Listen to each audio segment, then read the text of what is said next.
اهلا وسهلا بيكم يا حلوين في فيديو جديد. عملت لكم النهارده المنظم القمر اللي انتوا شايفينه ده، عملته من الكرتون وبس. طلع بجد شكله خطير زي ما انتوا شايفين كده، وبيلم ادوات كتير جدا، بجد شكله تحفه.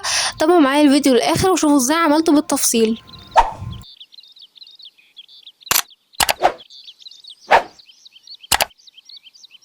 عشان نعمل المجسم استخدمت قطعه بالمقاس ده بين كل درج والتاني 8.6 سنتي. بعدين استخدمت الكرتونتين دول عشان هيكونوا القاعده بتاعه المجسم، والكرتونتين دول كمان عشان هيكونوا الجنبين، ودول للفواصل. دلوقتي بقى تعالوا اوريكم ازاي بغلف. هنا كده بستخدم اللي هو الجلو اللي هو بيكون بتاع الورق ده، الستيك.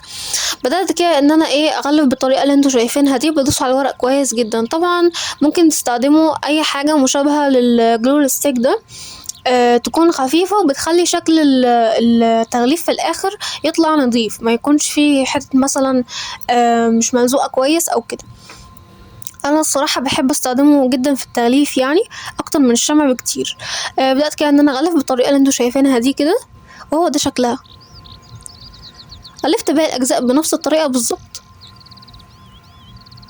دلوقتي بقى تعالوا نعمل الفواصل. هنعملها بطريقه مختلفه شويه. انا هكتفي بس بتغليف الجزء الامامي ده اللي هو يعني يا دوب سمك الكرتون.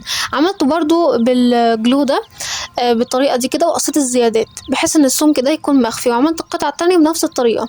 دلوقتي بقى تعالوا نركب المجسم كله في بعضه. بدات كده ان انا اركب الجنبين، بعدين ركبت القاعده والجزء اللي فوق، بعدين ركبت الفواصل، وهو ده شكله زي ما انتوا شايفين كده. دلوقتي بقى تعالوا نعمل الدرج. دي قطعة كرتون، استخدمت هنا كرتونة للقاعدة، واستخدمت كمان كرتونة للظهر بتاع الدرج، ودي للوجه بتاع الدرج، ودول الجنبين. برضو غلفت بنفس الطريقة، غلفت القاعدة زي ما انتوا شايفين كده برضو بنفس الطريقة بالظبط اللي انا وريتها لكم في الاول.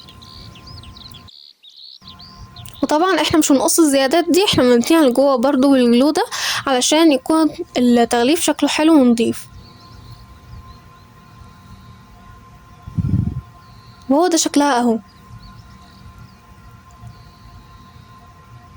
غلفت باقي القطع بنفس الطريقه بالظبط. دلوقتي بقى تعالوا نجمع اجزاء الدرج. بدأت كده ان انا احط الجنبين.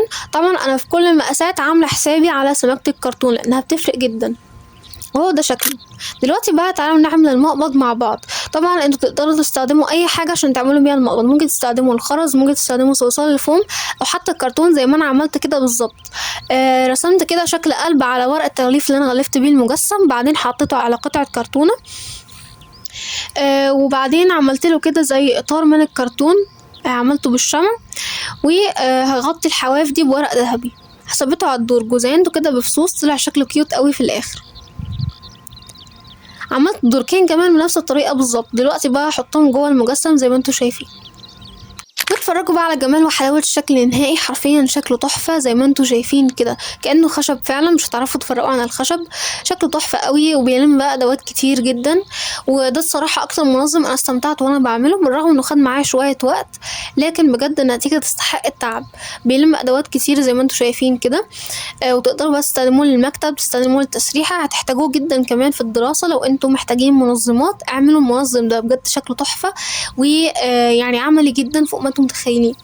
بس كده، ده كان فيديو النهارده، يا رب يكون عجبكم. ما تنسوش تكتبوا لي رايكم في التعليقات، وتشتركوا في القناه، وتعملوا لايك للفيديو. وبس كده، مع السلامه.